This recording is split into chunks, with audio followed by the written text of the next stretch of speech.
Baik, pada video sebelumnya kita telah membahas tentang materi array atau array. Nah, pada video ini kita akan mencoba untuk mengimplementasikan array dalam struktur data. Nah, salah satu kasus atau problem yang perlu kita ketahui yang pertama adalah sorting, yaitu pengurutan data. Nah, jadi apa itu sorting? Nah, di sini mungkin teman-teman bisa melihat ya ilustrasi dari sebuah kartu.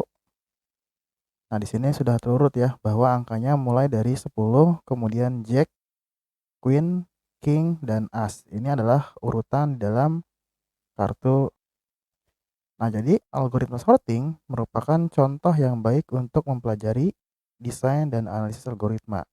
Nah, salah satunya contohnya seperti ini yang telah dijelaskan sebelumnya. Pertanyaannya, mengapa kita harus mempelajari sorting?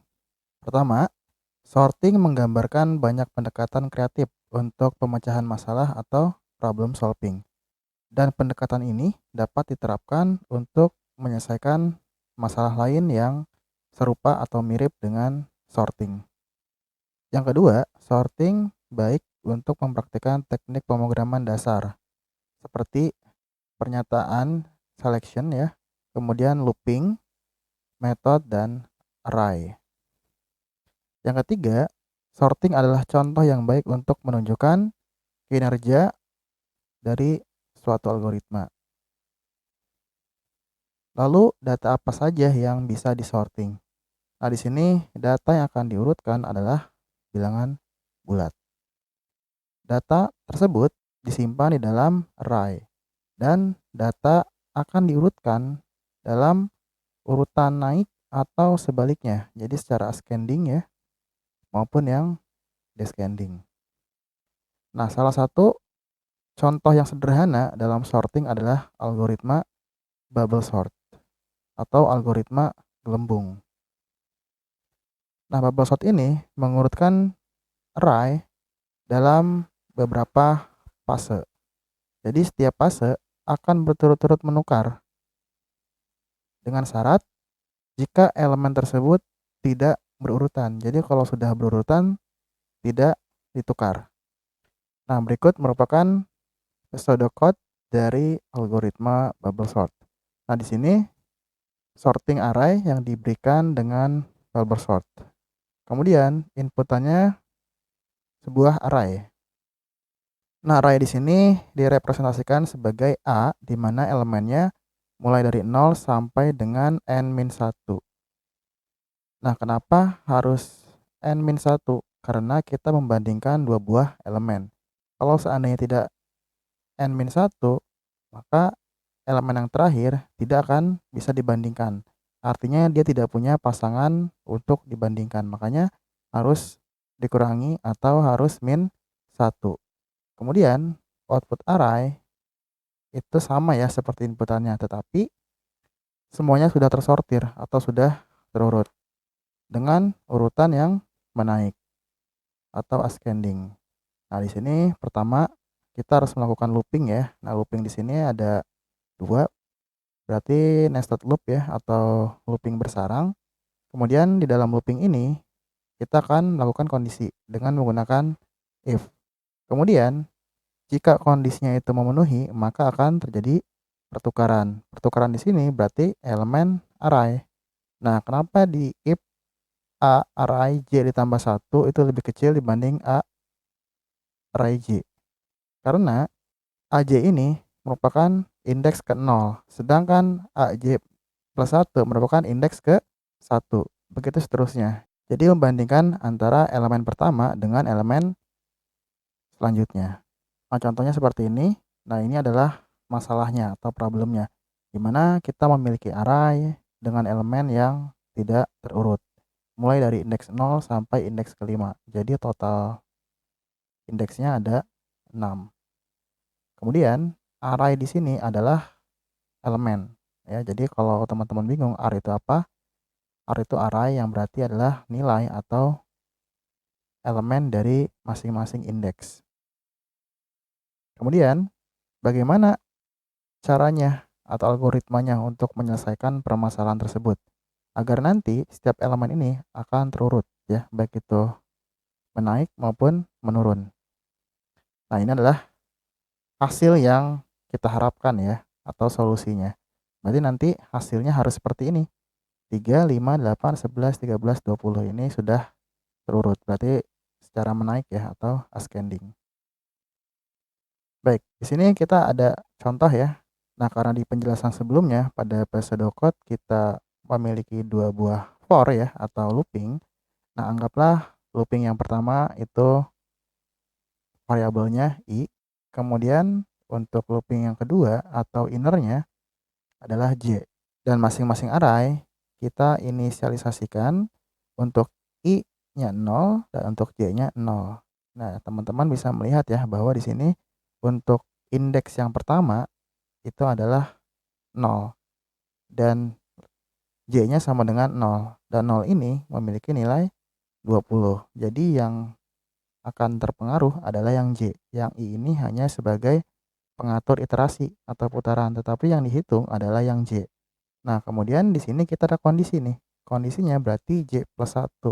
Nah, j plus 1 ini berarti indeks 0 ditambah 1, berarti nilainya 1. Berarti kita akan membandingkan indeks ke 0 dengan indeks ke 1. Jika i dan j-nya masih nilainya 0. Ya, seperti itu. Kemudian, jika j plus 1-nya itu lebih kecil, berarti yang sebelah kanan ya. Nah, yang satu ini lebih kecil dibanding yang 0, maka akan ditukar. Itu adalah kondisinya. Nah, contoh j sama dengan 20. Kemudian j plus 1-nya sama dengan 5. Selanjutnya di sini akan terjadi pertukaran. Nah, di sini kita akan mengecek apakah 20 lebih besar dibanding 5. Kalau iya, berarti ditukar. Kalau tidak, berarti tidak ditukar. Nah, di sini kondisinya adalah iya atau true, maka akan terjadi pertukaran. Nah, di sini kita memerlukan suatu variabel baru atau wadah baru untuk menyimpan data sementara. Nah, data sementaranya disebutnya temp atau temporary. Maka nilai 20 ini akan kita simpan terlebih dahulu ke variabel temp. Kemudian nilai dari indeks j plus 1 atau indeks yang ini ya, ini kita pindahkan ke j. Nah, jadi sekarang sudah tertukar ya, atau sudah ditukar. Kemudian si j plus 1-nya itu kita isi dari variabel temp. Kemudian ini akan diubah posisinya. Nah, untuk j plus 1 akan nilainya 20 dan j-nya akan bernilai 5. Maka di sini adalah proses sorting dari posisi pertama. Kemudian nilai j dari 0 ini akan bertambah sesuai dengan iterasinya, yaitu 1. Nah, maka akan bergeser. J-nya itu bukan dimulai dari 0 lagi, tapi dimulai dari angka 1. Kenapa? Karena j di sini atau looping di sini atau perulangan di sini sudah bernilai 1. Selanjutnya, kita akan melakukan pengecekan lagi. Nah, untuk j-nya itu 20. Ya, karena di sini 5 ya, ini sudah ditukar. Makanya di sini akan bernilai 20 untuk j-nya. Kemudian, untuk j plus 1-nya adalah 3. Ya, berarti yang ini nih ya, sesuai. Kemudian di sini akan dicek apakah j itu lebih besar dibanding j plus 1.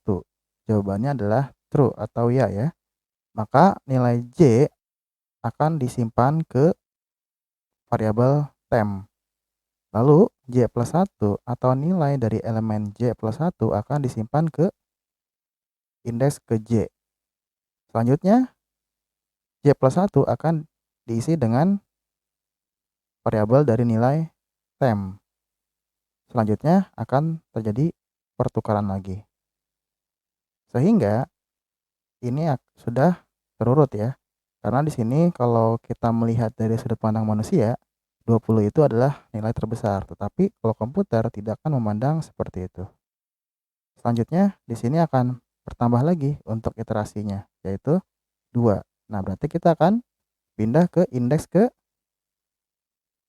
2 ya, berarti 3 ya. Kan dari 0 ya, 0, 1, 2. Berarti 3 ya. 1, 2, 3. Oke, berarti 3-nya nilainya 20 ya. Kenapa? Karena sudah ditukar. Kemudian untuk Y plus 1-nya ini tetap 11 ya. Karena kondisi tersebut belum ditukar. Selanjutnya disimpan lagi ke variabel temp dan Y plus 1-nya akan disimpan ke J atau nilai 11-nya akan disimpan ke J. Selanjutnya akan disimpan lagi atau ditukar lagi. Dan di sini terjadi pertukaran. Lalu di sini ada iterasi lagi, yaitu 3. Nah, berarti 3-nya bukan 11 lagi ya, tapi 3-nya jadi 20 karena sudah ditukar. Nah, J-nya berarti 20. J plus 1-nya 13. Dan di sini kondisinya J lebih besar dibanding J plus 1. Artinya true atau benar, maka akan ditukar seperti proses sebelumnya.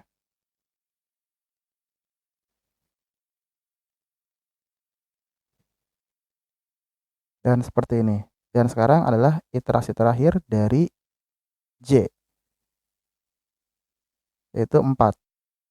Kita akan pindah ke J sama dengan 4. Kemudian J-nya 20 dan J plus 1-nya adalah 8. 20 lebih besar dibanding 8, maka akan ditukar.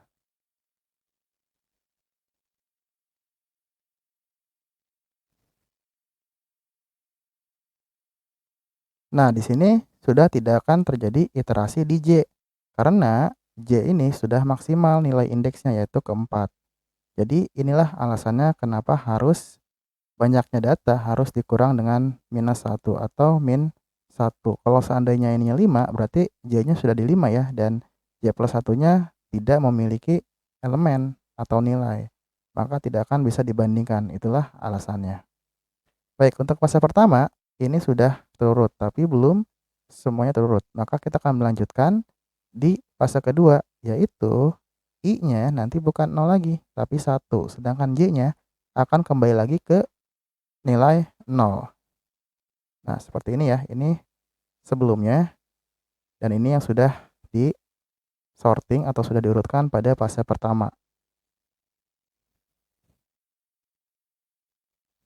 Nah, I-nya 0 akan bernilai 1. Kemudian di sini akan terjadi pengecekan, yaitu J-nya 5 ya. J 5.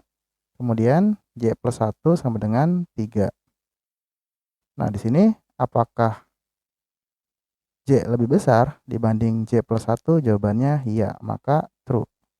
Oleh sebab itu akan terjadi pertukaran.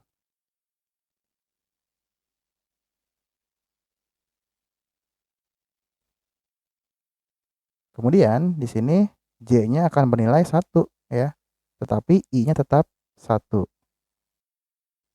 Kemudian J-nya 3, tetapi berhubung di sini sudah terjadi pertukaran, maka nilainya bukan 3 lagi untuk J-nya, tetapi 5. Maka J-nya adalah 5. Kemudian untuk J plus 1-nya adalah 11. Selanjutnya di sini salah kondisinya. Kenapa? Karena J lebih kecil dibanding J plus 1. Di sini tidak memenuhi ya, atau tidak ditukar. Maka dikembalikan lagi ke posisi semula, yaitu seperti ini. Ya, untuk indeks ke-1 berarti 5. Untuk indeks kedua berarti tetap 11. Nah, sekarang akan melakukan pengecekan lagi di J kedua atau iterasi selanjutnya. Nah, di sini J-nya 11, berarti kita turunkan J-nya 11, kemudian J plus 1-nya 13, kemudian ini juga sama ya, tidak memenuhi karena J-nya lebih kecil dibanding J plus 1. Maka dikembalikan lagi nilainya. Nah, sekarang iterasi yang ketiga ya. J-nya 13 ya, J-nya 13.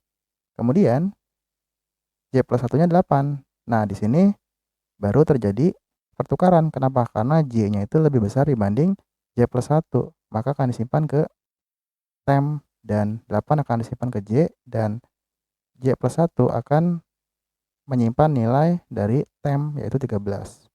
Maka terjadi pertukaran. Dan ini sudah terurut ya sebenarnya.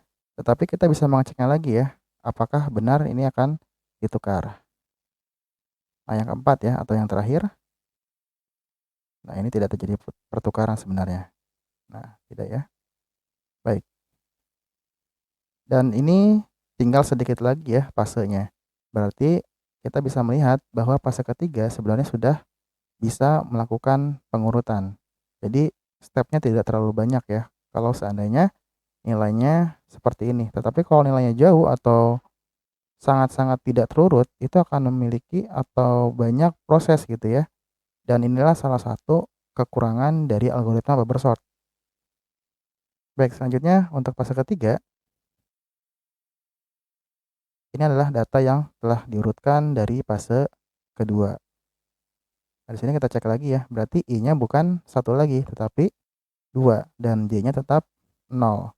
Kemudian kita akan mengecek kembali untuk J-nya 3 ya, seperti ini. Kemudian J plus 1-nya 5, dan di sini nilainya false atau tidak sesuai dengan kondisi. Kemudian dikembalikan lagi nilainya. J-nya bertambah menjadi 1, maka akan berpindah ya. Dan J-nya 5, kemudian J plus 1-nya 11.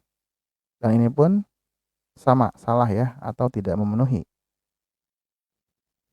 Selanjutnya J-nya 2, pindah ke kanan. Kemudian J-nya 11, J plus 1-nya 8. Dan di sini kondisinya benar, maka akan terjadi pertukaran.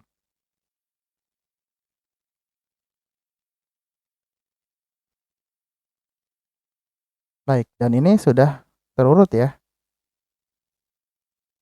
Tetapi di sini masih dicek sampai kondisi ke J-nya 4.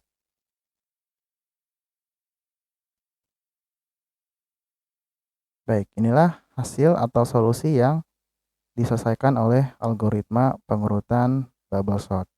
Baik, terima kasih. Nanti akan dilanjutkan implementasinya di video selanjutnya dengan melakukan pengkodean di bahasa pemrograman Java. Sampai ketemu di video selanjutnya.